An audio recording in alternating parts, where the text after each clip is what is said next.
আমি শুরুতে কোরআনে কারীমের বেশ কয়েকটি আয়াত তেলাওয়াত করেছি।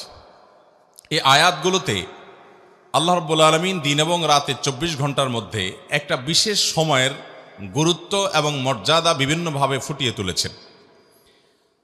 ফজরের আগে এবং ফজরের পরে যে সময়টা, দিন এবং রাত 24 ঘন্টার মধ্যে এই সময়টা, বিশেষ করে সূর্য উঠার আরও পর পর্যন্ত চাষতে সলাতের আগ পর্যন্ত পুরা সময়টা, এই সময়টা আল্লাহ রাব্বুল আলামিনের কাছে অনেক গুরুত্বপূর্ণ। কোরআনে কারীমে আল্লাহ তাআলা অনেক সময়ের নামে শপথ করেছেন এবং অনেক বস্তুর নামে শপথ করেছেন। আল্লাহ তাআলা তিনি কোনো কথা বলার জন্য শপথ করার কোনো দরকার নাই। আমরা সাধারণত শপথ করি কেন? যে আমার কোনো কথা এটা যদি কেউ বিশ্বাস না করে, অবিশ্বাস্য কোনো কথা বলতে হলে আমরা শপথ করে বলি আল্লাহর শপথ, এর মানে আমার কথাটা সত্য। আল্লাহ রাব্বুল আলামিনের কথা তো লা রাইবা ফি, তার কথার ব্যাপারে কোনো সন্দেহ করার সুযোগ নাই। তারপরও তিনি শপথ করে মাঝে মধ্যে অনেক কথা কোরআনে বলেছেন। কেন? যেন আমরা বুঝতে পারি যে যেই কথা আল্লাহ তাআলা শপথ করে বলেছেন ওই কথাটা এত গুরুত্বপূর্ণ যে আমরা সাধারণত বললে শপথ করা ছাড়া বলতাম না। এটার গুরুত্ব বোঝাবার জন্য শুধুমাত্র তিনি শপথ করেছেন, না হলে শপথ তার করার কোনো প্রয়োজন ছিল না। দ্বিতীয়ত, আল্লাহ তাআলা যে বস্তুর নামে, তার যে সৃষ্টির নামে শপথ করেন, ওই সৃষ্টিটারও বিশেষ মর্যাদা তার কাছে আছে। এটি প্রমাণিত হয় ওই বস্তুর নামে শপথ করার মাধ্যমে। কারণ আল্লাহ তাআলা ওই বস্তুর নামে শপথ করা মানে হলো সেই বস্তুর বড়ত্ব আল্লাহ রাব্বুল আলামিন প্রমাণ করতে চাইছেন যে ওটা বিশেষ গুরুত্ব আছে, এই জন্য তার নাম ধরে আল্লাহ তাআলা শপথ করছেন। কিন্তু আল্লাহ ছাড়া আর কারোর জন্য, অর্থাৎ আমাদের জন্য শপথ করতে হলে আল্লাহ ছাড়া আর কারোর নামে, কোনো ব্যক্তি বা কোনো বস্তুর নামে শপথ করা জায়েজ নাই। নবী করিম সাল্লাল্লাহু আলাইহি ওয়াসাল্লাম বলেছেন, মান আরাদা আন ইয়াহলিফা ফালইয়াহলিফ বিল্লাহি আও লিয়াসমুত। যে ব্যক্তি শপথ করতে চায়, যে ব্যক্তি কসম কাটতে চায়, সে আল্লাহর নামে কসম করবে, আর না হলে চুপ থাকবে। আল্লাহ ছাড়া কারোর অন্য কিছুর নামে শপথ করবে। আমাদের দেশে তো অনেক আইটেমের শপথ আছে। যারা গাড়ি চালায় তারা স্টিয়ারিং হুইল ছুঁয়ে শপথ করে, আছে না নাই? স্টিয়ারিং হুইল ছুঁয়ে শপথ করে না? আবার যারা দোকানদার, অনেক দোকানদার আছে ক্যাশ বাক্স ছুঁয়ে শপথ করে, আছে কি না? অনেকে আছে নিজের সন্তানের মাথা ছুঁয়ে শপথ করে, আছে না নাই? অনেকে আছে নিজের মাথা ছুঁয়ে শপথ করে, অনেকে আছে দেশের মাটি ছুঁয়ে শপথ করে। এরকম বহু তালের শপথ আমাদের দেশে আছে না নাই? অথচ এগুলোর কোনোটাই কোরআন এবং হাদিসের আলোকে বিশুদ্ধ কোনো শপথ নয়, এগুলো নিষিদ্ধ। শপথ শুধুমাত্র হবে কার নামে? আল্লাহর নামে। আল্লাহ রাব্বুল আলামিন তার বিভিন্ন সৃষ্টির নামে শপথ করেছেন, সেটি একমাত্র আল্লাহর জন্য, আল্লাহর বিষয়। কিন্তু আল্লাহ নিজেই বিধান দিয়েছেন আমাদেরকে তার নবীর মাধ্যমে যে আল্লাহ ছাড়া কারোর নামে আমরা শপথ করব। আল্লাহ রাব্বুল আলামিন কোরআনে কারীমের বেশ কয়েকটি জায়গায় সকালের সময়টার নামে শপথ করেছেন, অনেক জায়গায়। আপনি অবাক হবেন, কোরআনে কারীমের এক দুই জায়গা নয়, বেশ অনেকগুলো জায়গায় আল্লাহ রাব্বুল আলামিন এই একটি সৃষ্টির নামে শপথ করেছেন। অন্য কোনো বিষয় এরকম সচরাচর পাওয়া যায় না যে গোটা কোরআন জুড়ে আল্লাহ রাব্বুল আলামিন এই একটি বিষয়ের নামে অনেক জায়গায় শপথ করেছেন, এরকমটি পাওয়া যায় না। কিন্তু সকালবেলার যে সময়টা, ভোরবেলার যে সময়টা, এই সকালের সময়টা, এটা এত গুরুত্বপূর্ণ আল্লাহর কাছে যে আল্লাহ তাআলা কোরআনে কারীমে বিভিন্ন জায়গায়, বিভিন্নভাবে, বিভিন্নবার এই টাইমটার নাম ধরে শপথ করেছেন। তার মানে এই টাইমটার বিশেষ গুরুত্ব আল্লাহ তাআলার কাছে আছে। কোথাও আল্লাহ তাআলা বলেছেন ওয়াস-সুবহি ইযা তানাফাস, সকালের শপথ, যখন সে সকাল বিকশিত হয়, উদ্ভাসিত হয়, আস্তে আস্তে আলোকিত হতে হতে দিনের দিকে পরিপূর্ণভাবে চলে যায়, সেই সকালের শপথ, অর্থাৎ দিনের প্রথম অংশের শপথ। আল্লাহ বলেছেন অন্য জায়গায় শপথ করে ওয়াল ফাজর, ফজরের শপথ, ভোরের শপথ। অন্য জায়গায় আল্লাহ বলেছেন ওয়াসাব্বিহুহু বুকরাতাও ওয়া আসীলা, তোমরা তাসবিহ বর্ণনা করো, পবিত্রতা বর্ণনা করো আল্লাহ রাব্বুল আলামিনের সকালে এবং সন্ধ্যায়। এই যে সকালে তাসবিহ বর্ণনা করা আল্লাহ নির্দেশ করেছেন। অন্য জায়গায় আল্লাহ বলেছেন ওয়াসাব্বিহ বিহামদি রাব্বিকা বিল আশিয়্যি ওয়াল ইবকার, আর তুমি তোমার রবের প্রশংসা মাখা তাসবিহ এটা বর্ণনা করো সন্ধ্যা এবং সকালে। সকাল এবং সন্ধ্যা অর্থাৎ দিনের শুরু এবং দিনের শেষ বা রাতের শুরু, এই সময়গুলো আল্লাহর কাছে অতীব গুরুত্বপূর্ণ। এর ভিতরে বিশেষভাবে গুরুত্বপূর্ণ হলো সকালের সময়টা। নবী করিম সাল্লাল্লাহু আলাইহি সাল্লাম দোয়া করেছেন, আল্লাহুম্মা বারিক লি উম্মতি ফি বুকুরিহা, আল্লাহ আমার উম্মতকে আপনি সকালের এই সময়টাতে বারাকা দান করেন। নবী সাল্লাল্লাহু আলাইহি সাল্লাম নিজে বরকতের দোয়া করেছেন আমাদের জন্য কোন সময়ে? সকালের সময়। অতএব মোহতারাম হাজরিন, একজন ইমানদারের কাছে দিন এবং রাত 24 ঘন্টার মধ্যে বিশেষ তাৎপর্য এবং গুরুত্বপূর্ণ সময় হলো সকালের সময়টা। এজন্য এই সকালের সময়টাতে আল্লাহ রাব্বুল আলামিন আমাদেরকে অনেকগুলো কর্মসূচি দিয়েছেন, অনেকগুলো ডিউটি ইসলামে দেওয়া হয়েছে। তার ভিতরে সবচেয়ে বড় ডিউটি হলো ফজরের সালাত জামাতের সাথে পুরুষরা, আর মহিলারা বাসায় ওয়াক্ত মতো সুন্দর করে আদায় করা। এটা হলো সকালের সবচেয়ে প্রধান ডিউটি। অথচ সকালের এই আমলটা আমাদের সমাজে বেশিরভাগ মুসলমানদের জানা করাটা কঠিন হয়ে যায়, ঠিক কিনা বলেন? ফজর নামাজ পড়াটা কি সহজ হয় না কঠিন হয়? অথচ আল্লাহ রাব্বুল আলামিন ফজরের নামাজ পড়াটাকে আমাদের জন্য সুন্নত করেছেন না নফল? এই ফরজটা শুধু সাধারণ ফরজ নয়। নবী করিম সাল্লাল্লাহু আলাইহি সাল্লাম বলেছেন, ফজরের নামাজে উপস্থিত হতে পারা এটা মুনাফিকদের জন্য খুব কষ্টকর হয়। আল্লাহর খাতায় কারা কারা মুসলমান আমরা নিজেরটা নিজে জানি না। আমি তো নিজেকে মুসলমান দাবি করি, কিন্তু আল্লাহর কাছে আমি মুসলমান হিসাবে অ্যাকসেপ্টেড হতে পেরেছি কিনা, লিস্টেড হতে পেরেছি কিনা, তালিকাভুক্ত হতে পেরেছি কিনা এটা আমি জানি না। তবে কিছু মার্কা আছে আল্লাহর কাছে, যাদের মুসলমান হিসাবে যাদের নাম লেখা আছে তাদের কিছু কি আছে। এর ভিতরে সবচেয়ে বড় মার্কাগুলোর একটা হলো ফজরের নামাজ আপনি পড়তে পারেন প্রতিদিন জামাতের সাথে। এটা মুসলমান আল্লাহর কাছে থাকার, আপনার লিস্টে নাম থাকার একটা মার্কা। আর যাদের ফজর নামাজ জামাতের সাথে পড়া হয় না, এটা তারা পারেন না, চেষ্টা করেও হয় না, তারা মাহরুম, তারা বঞ্চিত, তারা কপাল পড়া যে ফজর নামাজ তারা জামাতের সাথে আদায় করতে পারেন না। এই লোকগুলো মুনাফিকের মার্কা তাদের মধ্যে আছে। তাদের ইস্তেগফার করে দ্রুততার সাথে নিজেকে পরিবর্তন করার সংকল্প করতে হবে। তাহলে ফজর নামাজ জামাতের সাথে পড়বো তো ইনশাআল্লাহ।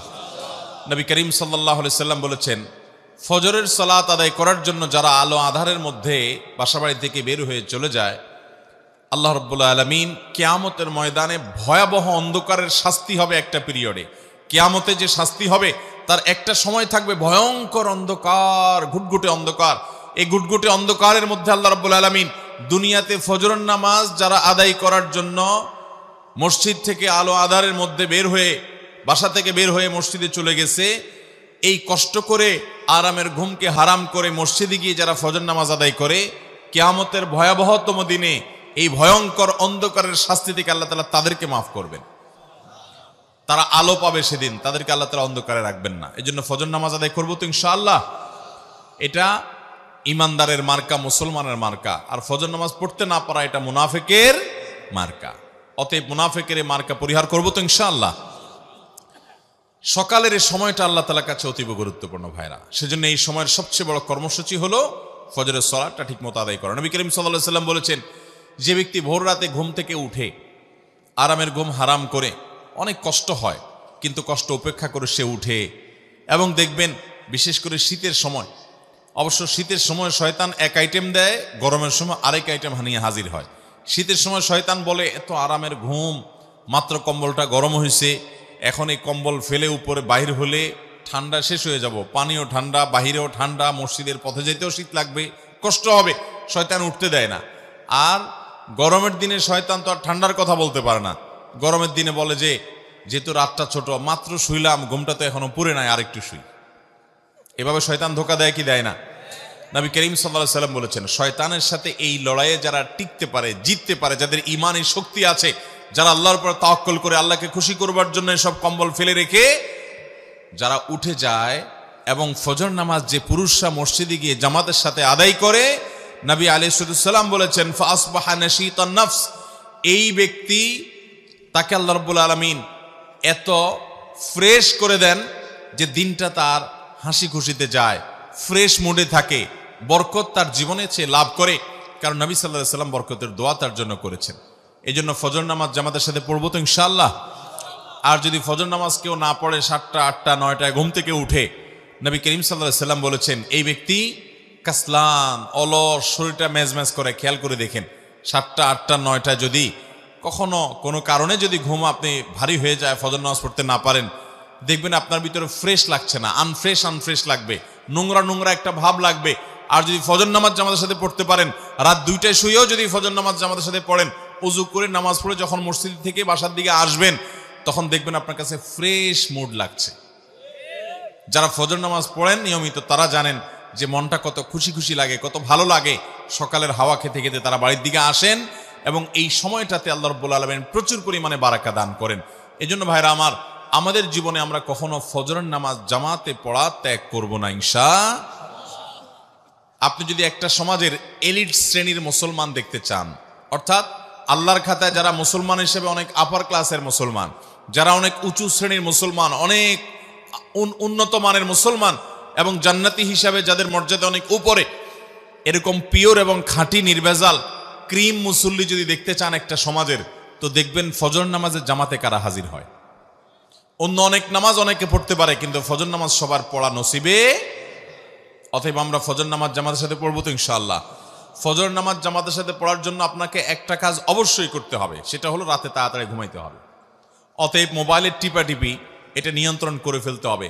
এশার নামাজের পরে আর কোনো মোবাইল টিপাটিপি করা যাবে, এটাকে নিয়ন্ত্রণ করে ফেলতে হবে।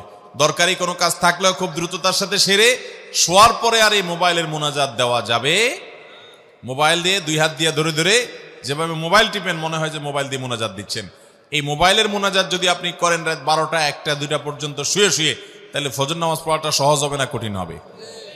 অতএব ফজর নামাজ আমরা জামাতের সাথে পড়ার নিয়ত করলাম তো ইনশাআল্লাহ।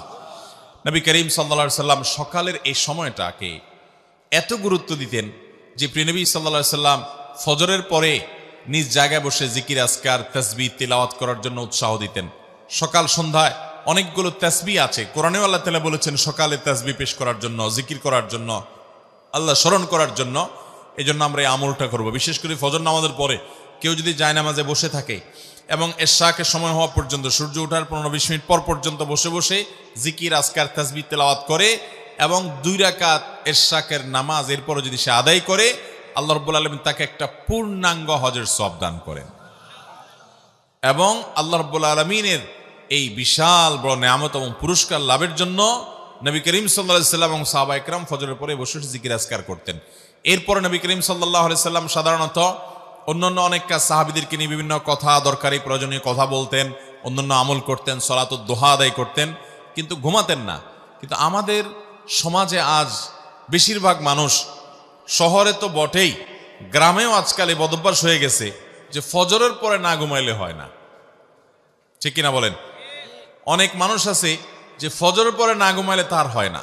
সে রাতে না ঘুমাই থাকতে পারে, মাগার ফজরের পরে তাকে ঘুমাইতে। ভাইরা আমার, যে সময়ে আপনার জীবনে বরকতের দোয়া নবী করিম সাল্লাল্লাহু আলাইহি সাল্লাম করেছেন, ওই সময়টাকে কাজে লাগাতে হবে। আপনি একজন কর্মজীবী, ফজর নামাজ পড়ে দোয়া, জিকির, আজকার, তেলাওয়াত, এশাক পড়ে আপনি দ্রুত কাজে নেমে যান। আপনি একজন কৃষক, আপনি মাঠে নেমে যান। আপনি যেই কোনো পেশার মানুষ হন, এমনকি স্টুডেন্ট যারা আছেন, আমাদের দেশে ছাত্র ভাইদেরকে দেখা যায় তারা রাত 12টা 1টা 2টা পর্যন্ত জেগে জেগে পড়ে, চোখ লাল করে ফেলে, এরপরে যায় ঘুম দেয়, এক ঘুমে সকাল 8টা 9টা বাজে উঠে। ঠিক কিনা বলেন? এটা কোনো আদর্শ শিক্ষার্থীর জন্য, তাদের পড়ালেখা করার জন্য কোনো আদর্শ সময় হতে পারে না।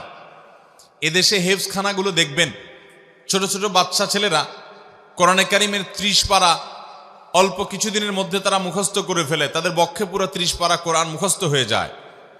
তারা কোরআনকে নিজের মধ্যে রপ্ত করে ফেলতে পারে খুব অল্প সময়ের মধ্যে। তাদের এই কোরআনকে দ্রুততম সময়ে মুখস্থ করে ফেলার পেছনে একটা অন্যতম বড় কারণ হলো তাদের এই পড়াশোনার টাইমিংটা।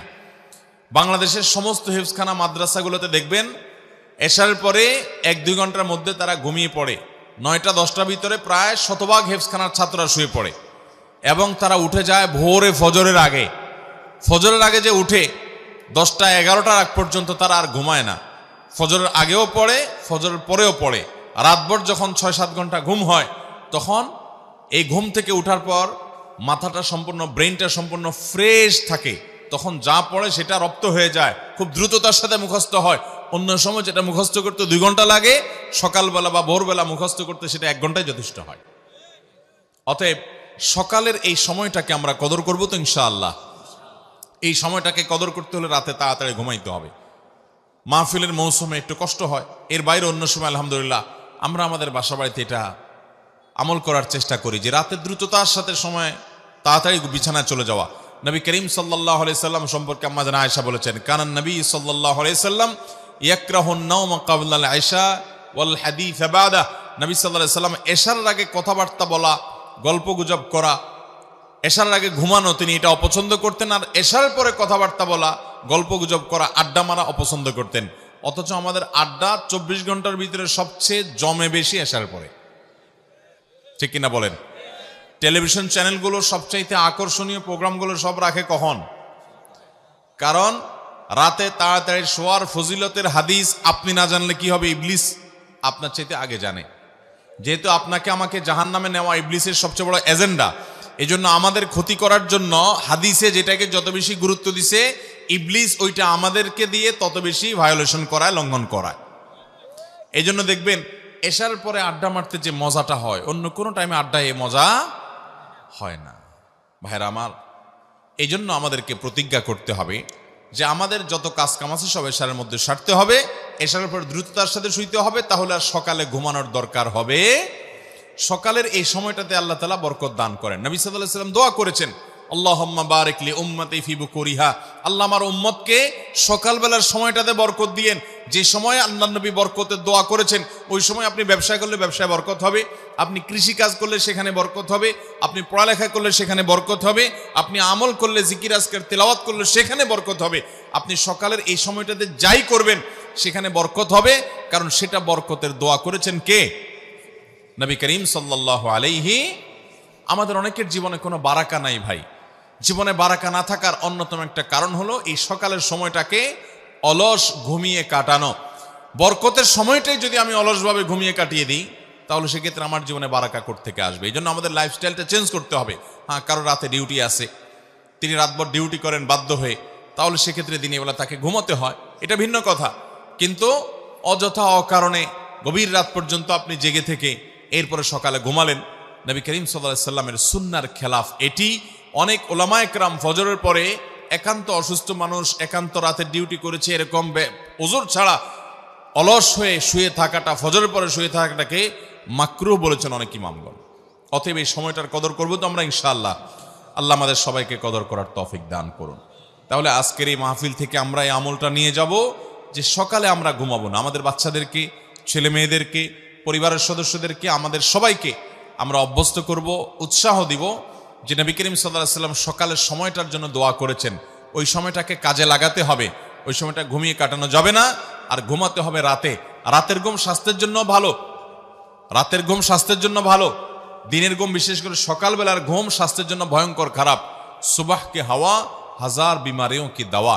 সকালের যে নির্মল বাতাস, আপনি যদি ঘুমান তাহলে সেই বাতাস থেকে আপনি মাহরুম হবেন। বিদায় এই সময়টাতে কাজে লাগতে হবে, কাজ করতে হবে, জিন্দেগিতে বরকত চাইলে চেষ্টা করবো তো ইনশাআল্লাহ। আর সকালের সবচেয়ে বড় কাজ, অন্য কোনোটা করতে পারেন বা না পারেন, সবচেয়ে বড় কাজ হলো ফজর নামাজ আদায় করা। আপনি যদি ঘুমানো বড় কোনো গুনাহ হবে না, কিন্তু ফজর নামাজ যদি না পড়েন, তখন যদি আপনি শুয়ে থাকেন, তাহলে আপনি মুসলমান নিজেকে দাবি করার ইখতিয়ার বা অধিকার আপনার থাকে। অতএব ফজরের সালাত ইনশাআল্লাহ জামাতের সাথে পড়বো তো ইনশাআল্লাহ। কারা কারা নিয়াত করছেন হাত তোলেন দেখি। আল্লাহ আমাদের সবার হিম্মতগুলো আপনি কবুল আর মঞ্জুর করেন। আল্লাহ আমাদের সবাইকে ফজর নামাজ জামাতের সাথে আদায় করার তৌফিক দান করুন। আল্লাহ মৃত্যু পর্যন্ত ফজর নামাজের জামাতে হাজির হওয়ার তৌফিক দান করুন। জাযাকুমুল্লাহু খায়রা ওয়া আখিরু দাওয়ানা আলহামদুলিল্লাহি রাব্বিল আলামিন।